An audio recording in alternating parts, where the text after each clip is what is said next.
Hello everybody, my name is Sophie Juppia-Posey, your resident French Venezuelan expat living in France, who's also a musician and a writer.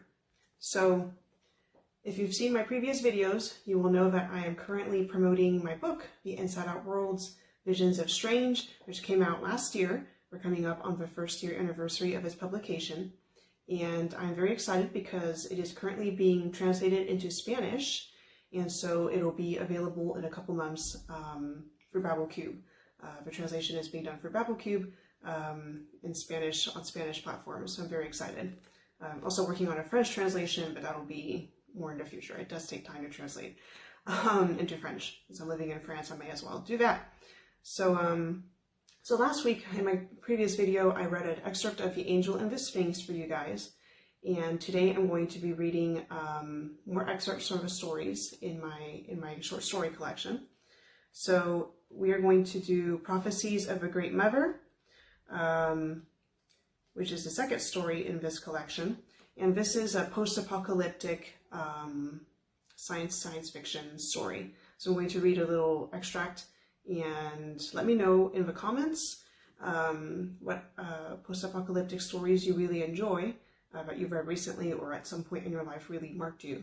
And so yeah, let me know in the comments what are some of your favorite post-apocalyptic stories or even books.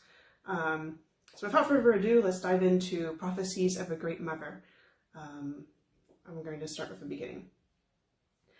On the 400th anniversary, Mother Tepaki drew on the walls of Qualiga, the cave home of all the tribes, which had once been the New Athos cave.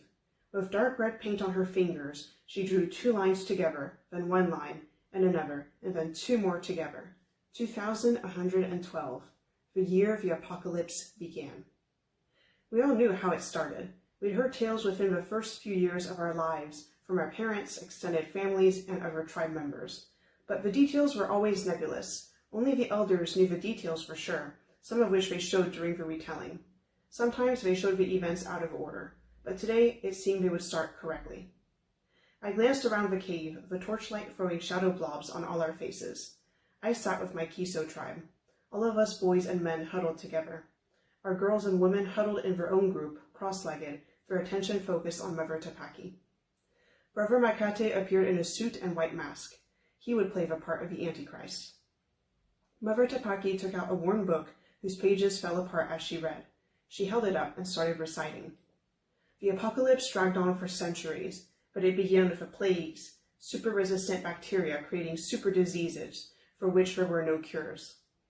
Brother Makate took off his suit and mask and folded and bent his fingers, casting shadows on the walls, moving his fingers to make it seem like little bacteria were crawling on the cave wall.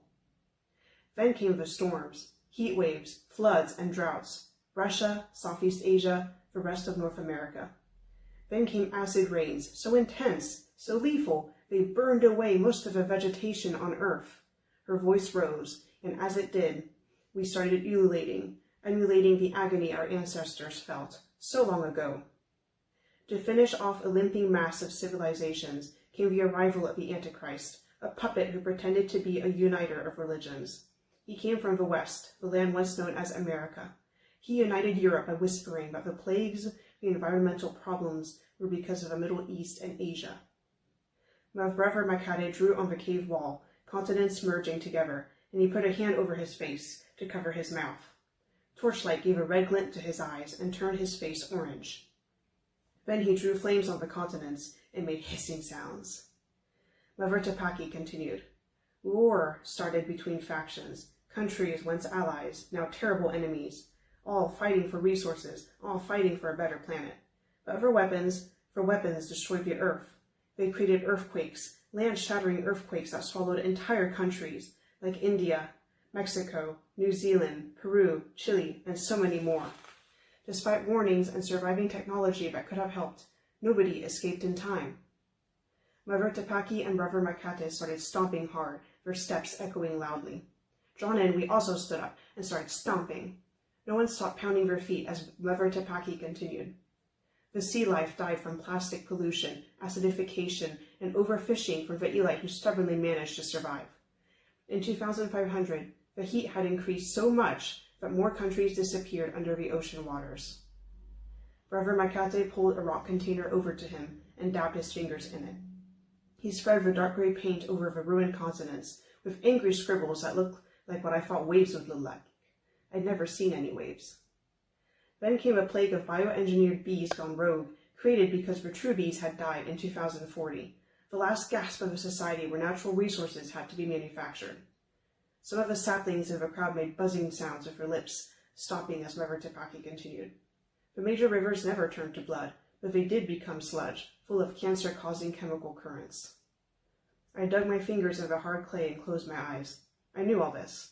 I snuck a glance at Ikyo several rows down. She winked at me, bored by the anniversary ritual too. Her large dark eyes and her tar-colored skin hinted to me, let's sneak out of here and do something fun. But I shook my head, my hair dragging on the cave floor.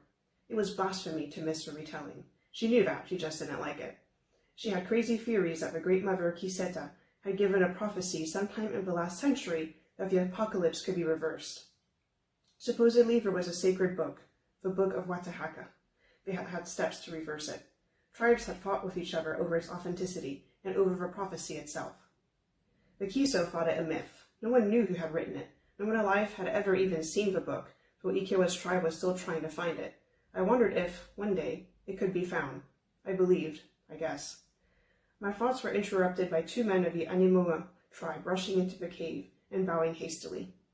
May the Great Mother forgive us, the taller one said, but this cannot wait. Brothers Nep and Hep have gone missing.